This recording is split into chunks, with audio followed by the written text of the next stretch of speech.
ಈ ಭಾಗಕ್ಕೆ ಇವತ್ತು ಈ ಸೃಜನಶೀಲ ಕಾರ್ಯಕ್ರಮದಡಿಯಲ್ಲಿ ಕ್ಯಾನ್ ವಿತರಣಾ ಕಾರ್ಯಕ್ರಮವನ್ನು ನಾವು ಆಯೋಜನೆ ಮಾಡಿಕೊಂಡು ನಮ್ಮ ಜೀವನಕ್ಕೆ ಬಹಳ ಅತಿ ಮುಖ್ಯವಾದಂತಹ ಒಂದು ಅಂಶ ಅಂತ ಹೇಳಿದ್ರೆ ನೀರು. ಒಂದೊತ್ತು ಅನ್ನ ಇಲ್ಲದಿದ್ರು ಕೂತ್ಕೊಳ್ಬಹುದು, ಊಟ ಇಲ್ಲದಿದ್ರು ಕೂತ್ಕೊಳ್ಬಹುದು, ತಿಂಡಿ ಇಲ್ಲದಿದ್ರು ಕೂತ್ಕೊಳ್ಬಹುದು. ಆದ್ರೆ ಈ ಭೂಮಿಗೆ ಜನನಾದಾಗ ನಮಗೆ ಪ್ರಥಮವಾಗಿ ಬಾಯಿಗೆ ಕೊಡುವಂತದ್ದು ನೀರು.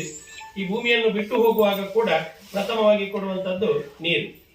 ಹಾಗಾಗಿ ಎಷ್ಟೋ ಜನ ನಾವು ಈ ತೀರ್ಕೊಂಡು ಭೂಮಿಯಿಂದ ಹೋಗುವಾಗ ಎಷ್ಟೋ ಜನ ಹೇಳ್ತಾರೆ ಅವಳ ಬಾಯಿಗೆ ಒಂದು ತುತ್ತು ನೀರು ಬಿಡ್ಲಿಕ್ಕೆ ಕೂಡ ಅವನಿಗೆ ಬಗೆಲಿಲ್ಲ, ಅವನಿಗೆ ಸಿಗ್ಲಿಲ್ಲ ಅಂತ ಹೇಳ್ತಾರೆ. ಅಂದ್ರೆ ಆ ನೀರು ಅನ್ನುವಂಥದ್ದು ಅಷ್ಟು ಪವಿತ್ರವಾದಂತ ಒಂದು ವ್ಯವಸ್ಥೆ ನಮ್ಮ ಈ ಸಮಾಜದಲ್ಲಿ ಇರುವಂತದ್ದು. ಹಾಗಾಗಿ ಇವತ್ತು ಯಾಕೆ ಇವತ್ತು ಇಂಥ ಅವಸ್ಥೆ ಬಂದಿದೆ ಅಂತ ಕೇಳಿದ್ರೆ, ಮೊದಲೆಲ್ಲ ಬಾವಿ ನೀರುಗಳು ಇರ್ತಾ ಇತ್ತು, ಕಟ್ಟದ ನೀರುಗಳು ಸಿಗ್ತಾ ಇತ್ತು, ನದಿಯಲ್ಲಿ ನೀರು ಸಿಗ್ತಾ ಇತ್ತು, ಅದು ಸಿಹಿ ನೀರಾಗ್ತಿತ್ತು. ಈಗ ನಾನು ನಮ್ಮ ಗರಗವ ಊರಿಗೆ ಹೋಗಿದ್ದೆ. ಅಲ್ಲಿಂದ ದೇವಸ್ಥಾನಕ್ಕೆ ಒಂದು 1.5 ಲಕ್ಷ ರೂಪಾಯಿ ಧರ್ಮಸ್ಥಳದ ಡಿಡಿ ಬಂದಿತ್ತು. ಅದನ್ನು ಕೊಟ್ಟು ಬಂದಾಗ ಒಂದು ಇತ್ತೀಚೆಗೆ ಒಂದು ಮನೆಗೆ ಭೇಟಿ ಕೊಟ್ಟೆ.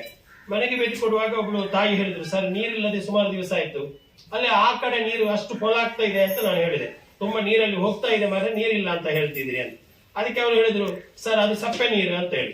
ಸಪ್ಪೆ ನೀರು ಅಂತ ಹೇಳಿದ್ರೆ ಕುಡಿಲಿಕ್ಕೆ ಯೋಗ್ಯವಲ್ಲದ ನೀರು, ಉಪ್ಪು ನೀರು, ದಪ್ಪ ಆಗಿರ್ತದೆ, ಆ ನೀರು ರುಚಿಕರ ಇಲ್ಲ, ಹಾಗಾಗಿ ಅದು ಕುಡಿಲಿಕ್ಕೆ ಆಗುದಿಲ್ಲ ಅಂತ ಹೇಳುವಂತ ಒಂದು ಮಾತನ್ನ ಆ ತಾಯಿ ಹೇಳಿದ್ರು.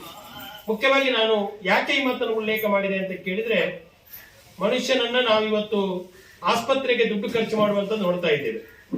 ಬೆಳಿಗ್ಗೆ ಒಬ್ಳು ಬರುವಾಗ ಇವ್ರು ಮಾರುತಿ ಅವರು ಹೇಳಿದ್ರು, ನಮ್ಮ ಸೂಪರ್ವೈಸರ್ ಒಬ್ರು ಸರ್ ಹುಷಾರಿಲ್ಲ, ಅವರಿಗೆ ಕಿಡ್ನಿಯಲ್ಲಿ ಕಲ್ಲು, ಅದು ಆಪರೇಷನ್ ಆಗ್ಬೇಕಂತ ಸರ್, ಹಾಗಾಗಿ ಬಹಳ ಎಮರ್ಜೆನ್ಸಿ ಆಗಿದ್ದಾರೆ, ಸೀರಿಯಸ್ ಆಗಿದ್ದಾರೆ ಅಂತ ಹೇಳಿ.